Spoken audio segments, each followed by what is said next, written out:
Bom dia, boa tarde, boa noite, nação bugrina. Tudo jóia? Tudo certo. Bom, então refeito do último derby? Já passou aquela ressaca pós-derby? A minha tá passando. Mas hoje nós vamos falar um pouquinho do pré-jogo do próximo CRB e Guarani, né? Algumas coisas aconteceram depois do derby, alguns jogos aconteceram depois do derby. Nós vamos falar um pouquinho dos números e tudo mais aqui e explorar um pouco mais a ideia. Se a gente mantém a ideia, reforçar alguns conceitos daquilo que eu falei no último pós-jogo, tá certo? E, de novo, poder ter a possibilidade de discutir aí com vocês ainda o final desse ano, final de 2020, da temporada 2020, início do ano que vem. Beleza? Então vamos nessa. Bom, primeiro eu queria agradecer a todo mundo continuamente nas adesões, nas curtidas, tem sido sensacional. A repercussão melhor eu não podia esperar, tá bom? Então agradeço, muito obrigado a todo mundo. Depois eu queria falar de algumas coisas que eu comentei no último pós-jogo, que foi muito debatido, discutido pelas pessoas, aqui mesmo em casa, internamente, posições contrárias, posições a favor, e que eu acho que são importantes deixar muito claro o ponto de vista daquilo que eu comentei no último jogo, né? Primeiro, com relação à dificuldade deste ano de subir ou não na Série B, da Série B para a Série A, e quão mais difícil seria tentar subir ou precisar subir no ano que vem. Pouco relevante porque são águas passadas já, né? Se a gente subir, tudo bem, mas não poderia fazer parte de um planejamento descobrir quem da Série A iria cair. Agora, quando no limite do campeonato da temporada desse ano, pós-pandemia, nós tivemos a oportunidade de eventualmente reforçar o nosso elenco e eventualmente criar um time que pudesse dar o sprint final para tentar subir esse ano, sim, a gente teve essa oportunidade, né? E tomou essa decisão de não fazer. A gente repôs só o Alanzinho, que teve infelizmente aquela fratura no jogo contra o América lá no primeiro turno, e aí substituiu-se ele, na verdade teve o Alanzinho e o Persson, né? E aí substituiu-se a peça Persson pelo Rickson, que chegou vindo do América.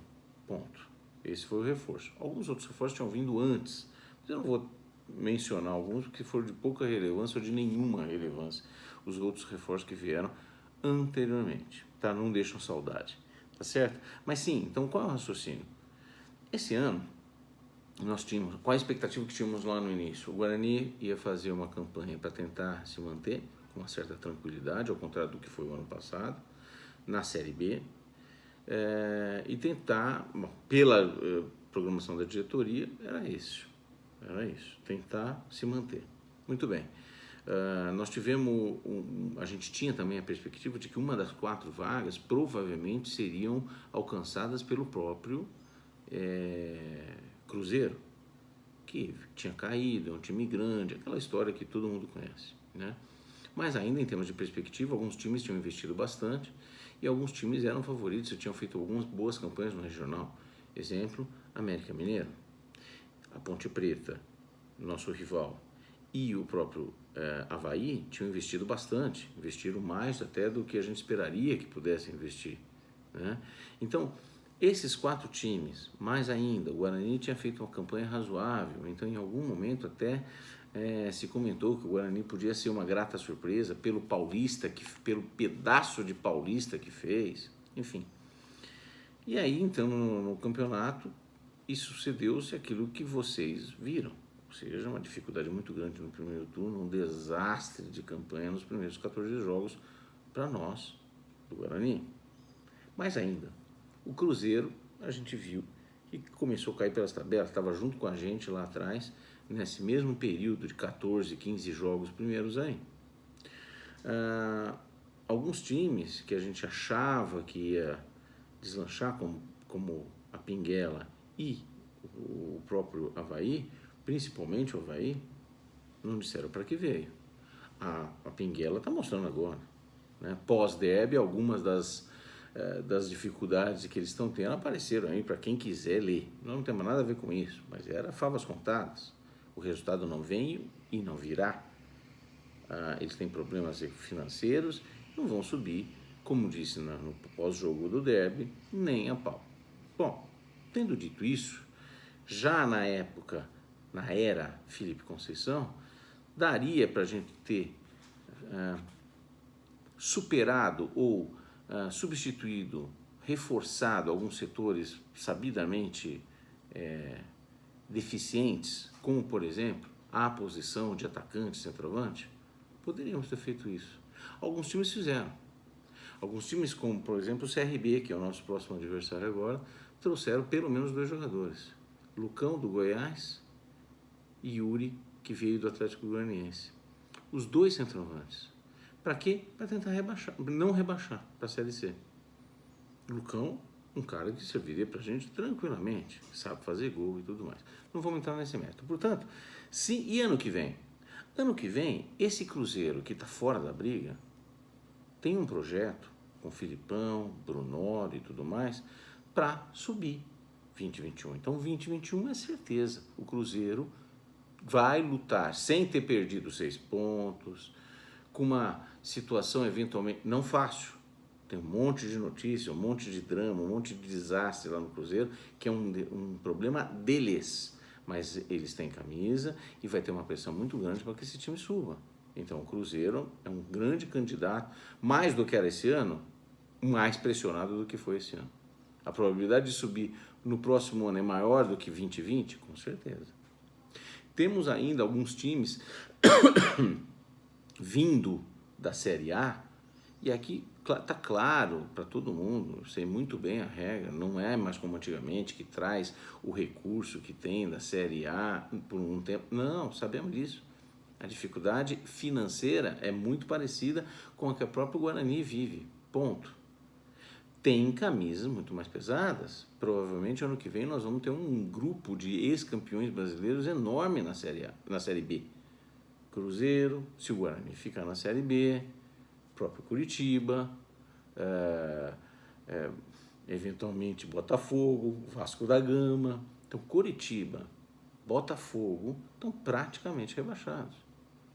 É só olhar lá e avaliar. Virtualmente rebaixados. Tá certo? Nós temos um Bahia brigando, um Vasco da Gama brigando. Então, certamente, caem 3 campeões brasileiros, ex-campeões brasileiros, da Série A para a Série B. Times com camisa. O Guarani é um desses times com camisa, sem dúvida, mas a briga é muito mais dura, será muito mais dura. Do outro lado, se tivéssemos conseguido subir para a Série A, nós teríamos um ano, não folgado, não simples de se manter, mas um ano muito bom, conveniente, para que a gente pudesse se reestruturar e buscar se manter na Série A. Então, é isso. Finalizando, esse é o meu ponto de vista.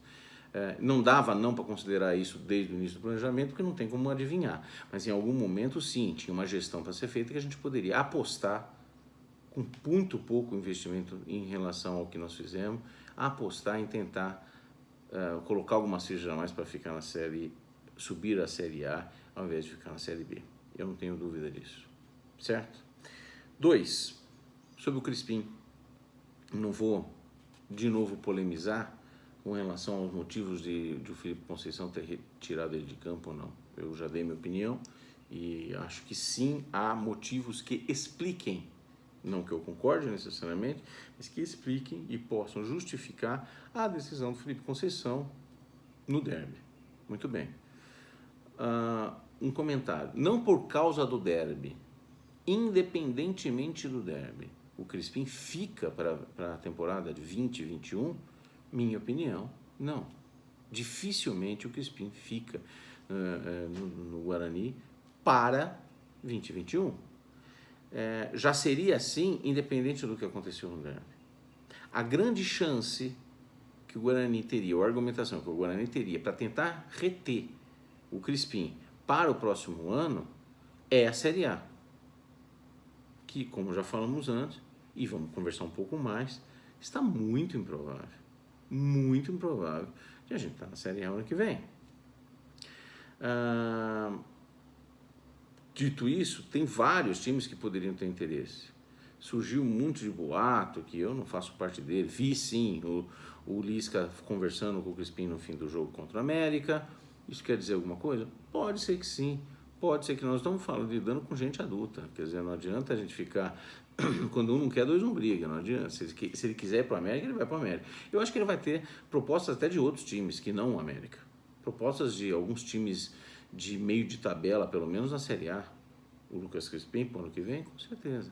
Então, eu não sei exatamente qual é a situação contratual que existe com o Guarani, mas eu acho que é bem provável, de importante possibilidade que ele não fique no Guarani. Com o ocorrido no derby, eu acho que essa probabilidade aumentou. A gente tendo menor probabilidade de subir. O ocorrido no derby, óbvio que eu não estou no interno, eu não tenho informação alguma aqui. É só um cara que está avaliando uma situação e fazendo conjecturas em cima de um assunto que chamamos de gestão de pessoas. Ponto. Só isso. Então, eu acho que sim, há uma boa possibilidade do Crispim não ficar o que vem. E por conta disso, e sabendo disso, a gente já tinha que, pensando em 2021, pensar em reforços do calibre, do quilate do nosso amigo Crispim. Existe? Existe. Existe sim. Existem alguns jogadores da Série B e que poderiam, pelo menos um ou dois jogadores aí, que a gente poderia trazer e substituir o Crispim. Vou dar um exemplo. Um cara que eu gosto muito, Giancarlo do Náutico. Um grande jogador. Jogadorzaço que poderia vir e fazer um bom papel com a gente, né? O próprio Matheus Anjos, que está no Botafogo de Ribeirão, sei de todas as complicações, Nenezine e tudo mais, está tudo certo. Mas, tecnicamente falando, é um jogador que viria para ajudar muito a gente. Mais a garotada da base, seria sensacional. Por último, falar da base, eu adoro poder revelar. E, de novo, quero reforçar a estratégia de gestão que eu adotaria para o Guarani, que eu adoro demais esse time, seria o equilíbrio. E muitas vezes na história, nós nos demos muito bem quando tivemos o equilíbrio na formação, na montagem, no planejamento dessa equipe. Em 78, tínhamos só gente da base? Não, 2 ou 3 da base, alguns, entre aspas, medalhão. Nós tínhamos Zé Carlos, ex-Cruzeiro, ex-seleção brasileira, que veio já com uma idade acima de 30 anos para jogar no Guarani, foi um campeão brasileiro. Tinha gente da base? Tinha. Careca, Mauro Cabeção, que já estava há alguns anos, pelo menos 2, jogando no time do Guarani. Então, sim, a gente tinha alguns caras da base. E tinha outros valores vindo de outras equipes. Isso que eu quero. Eu não quero só base, eu não quero só medalhão, eu não quero só gente de valor de outra equipe, eu não quero só... O nosso técnico era um técnico de pouquíssima expressão em 78. Carlos Alberto vindo da Caldense, todo mundo sabe da história. E foi só assim? Não, em 86 é a mesma coisa. Pega as escalações e façam esse exercício que eu estou propondo para o time de 86, para o time de 88, para o time de 94, e vocês vão ver que sempre tinha base, ao contrário de uns anos anteriores aqui, que a gente quase não tinha, mas sempre tinha caras que eram espinha dorsal também da equipe, por vir de outras equipes, numa situação de carreira diferente, numa situação momentânea ou circunstancial diferente. Não tenha dúvida. Nós já trouxemos o Nélio, nós já trouxemos o Djalminha, nós já trouxemos Adilson, zagueiro do São Paulo, nós já trouxemos Sorley, Sangalete, Jorge Luiz. Nós temos... É um pouco isso que eu estou pedindo. Um momento era outro. Nesses anos, quando é que a gente foi rico? 78? 90 e pouco? Então, vamos lá. É isso. Vamos falar agora do presente. Possibilidades, matemática, tudo que aconteceu pós o derby. Lembra que eu falei para vocês que a gente diminuiria o número de times que estariam brigando pelo acesso? Antes a gente tinha 6. Hoje na minha conta tem 3,5. 4. Com perdão da brincadeira, 4. Cuiabá, CSA, Juventude e Guarani. O resto está fora. O resto está fora. Muito rapidamente falando, o Cuiabá, ele tem 54,5% de aproveitamento com 54 pontos, certo? 15 vitórias. Esse time, o Cuiabá, ele teve no segundo turno um aproveitamento de 43%. Nas últimas 10, 56,7%. Portanto, o que é o Cuiabá? É um time médio de 54,5%, que teve um vale no campeonato, principalmente sendo esse vale no segundo turno, não faz um segundo turno bom, mas as últimas 10 rodadas do segundo turno ele melhorou. Isso é a história do Cuiabá. É um time com muitas limitações, hein? Com muitas limitações. Fraco. O técnico era o Chamusca, agora é o ex-Paraná, enfim. Mas para subir, se a barra for 61, ele precisa de um aproveitamento de 46,7%. Ele está na vibe de acontecer isso, né? Ou um aproveitamento de 40% se a barra de passagem for 60 pontos. Não há nada absurdo se pensar em 60 pontos. Hoje está cada vez mais provável.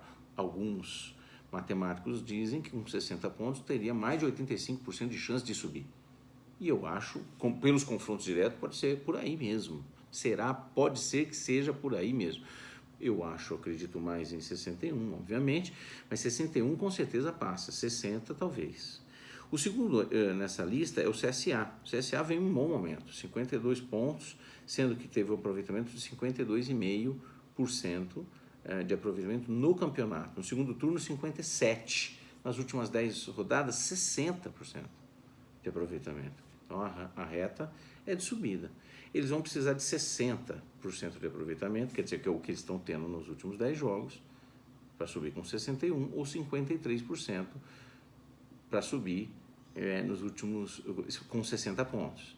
Olhando a tabela do CSA, é uma tabela teoricamente fácil. Ele joga com dois times, Botafogo de Ribeirão, ele joga com times que estão lá embaixo ou Brasil de Pelotas, que não tem ambição nenhuma mais. Então, o CSA, eu diria para vocês que é um grande postulante a subir, a voltar para a Série A em 2021. Juventude, os mesmos 52 pontos do CSA, portanto, o mesmo aproveitamento de 52,5%. Só que no segundo turno eles fizeram só 50%, nas últimas 10 rodadas 50%, eles precisam para 61 pontos 60% ou 53,3%. O Juventude tem um caminho mais difícil, tem uma tendência mais difícil, tem uma capacidade mais limitada, decide ou joga com o Guarani na última rodada em Campinas. Se o Guarani ainda estiver vivo, é um jogo muito difícil para o Juventude. Então, apesar de ter o mesmo número de pontos do CSA, tem um caminho muito mais difícil do que o próprio CSA. O caminho do Cuiabá também não é tão fácil. Eles pegam a Pinguela se achando ainda na próxima rodada em Campinas e depois é o Guarani lá em Cuiabá.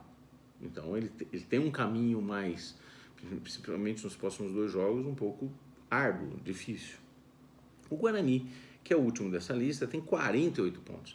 4 pontos depois do Juventude, que é o quinto. Tá certo? Vamos ver.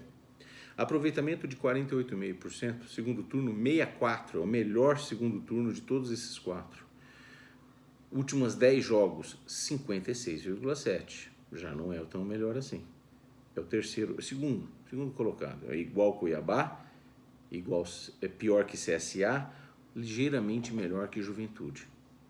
Então os 4 estão num aproveitamento acima de 50%.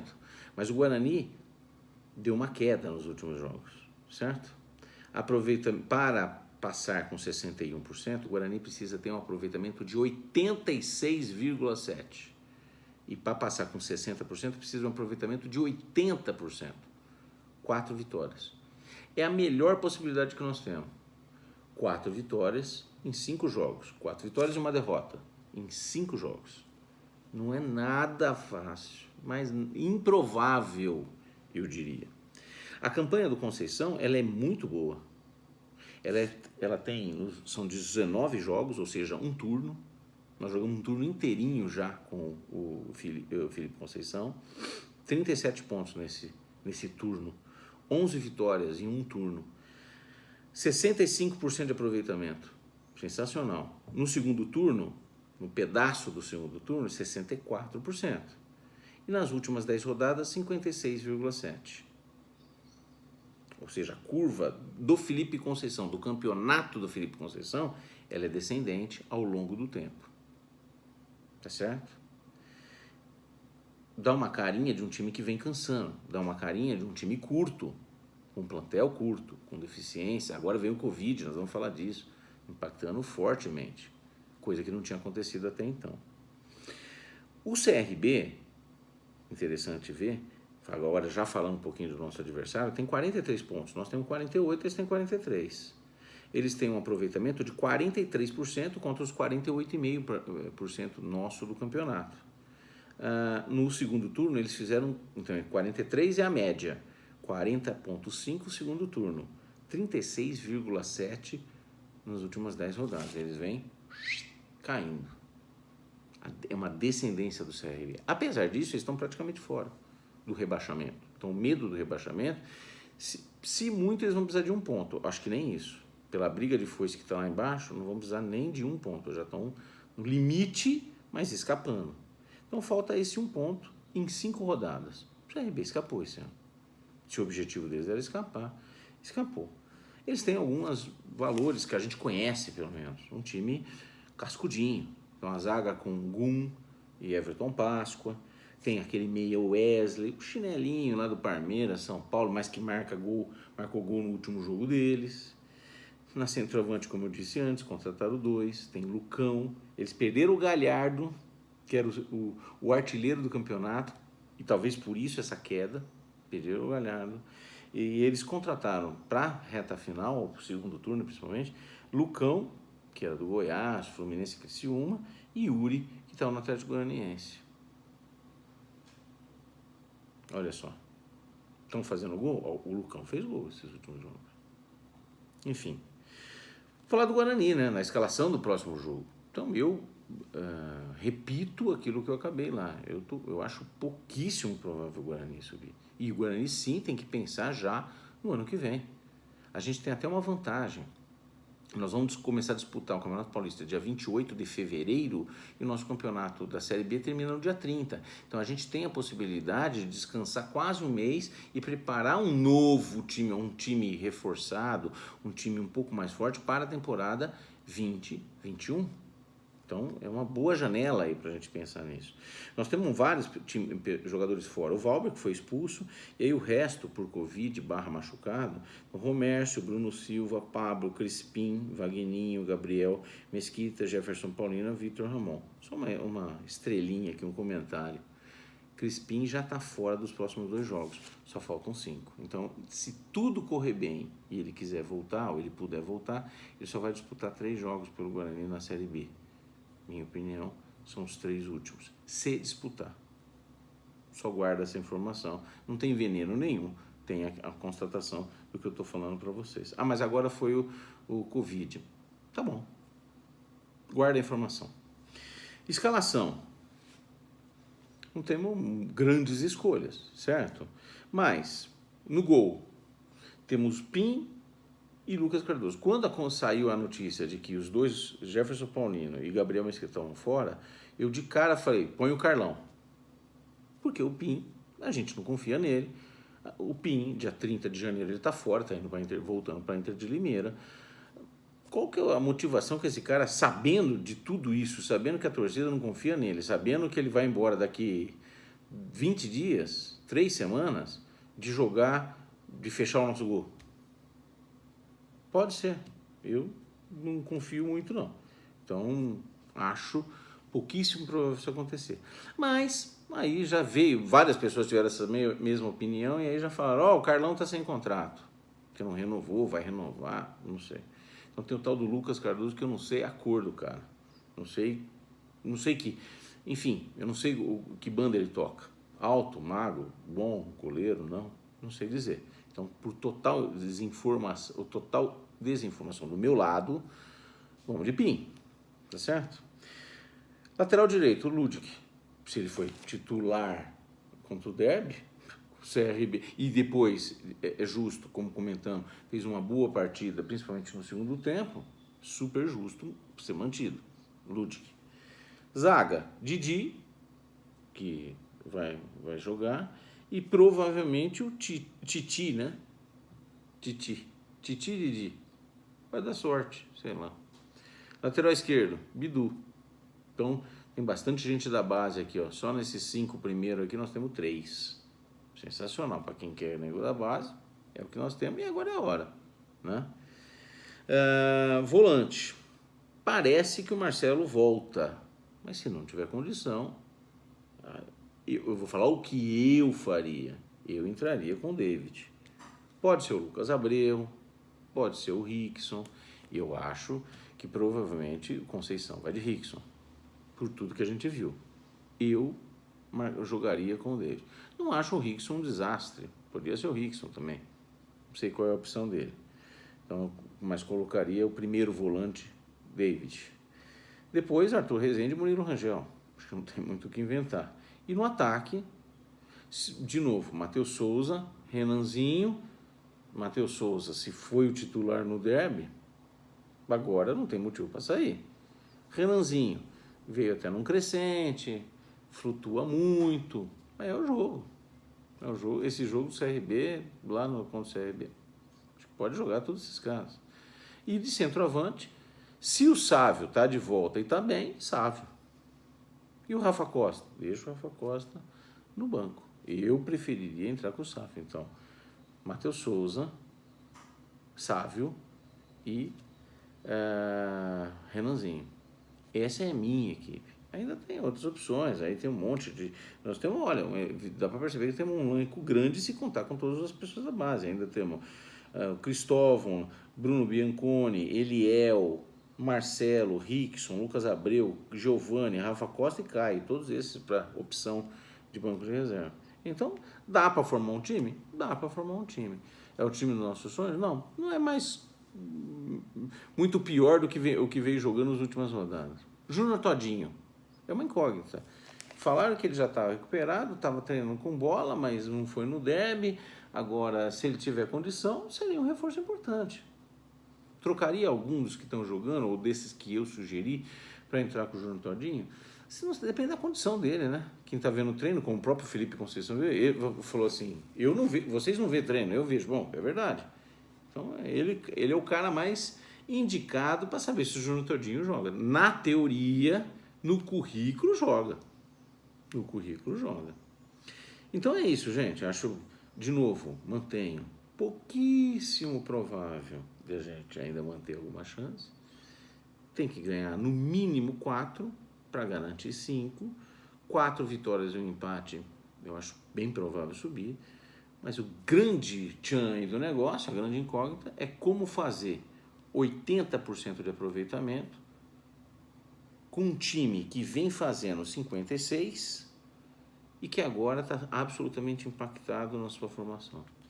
Acho pouco provável, né, gente? Tem que ter bom senso. Mas é isso. Vamos curtir o jogo.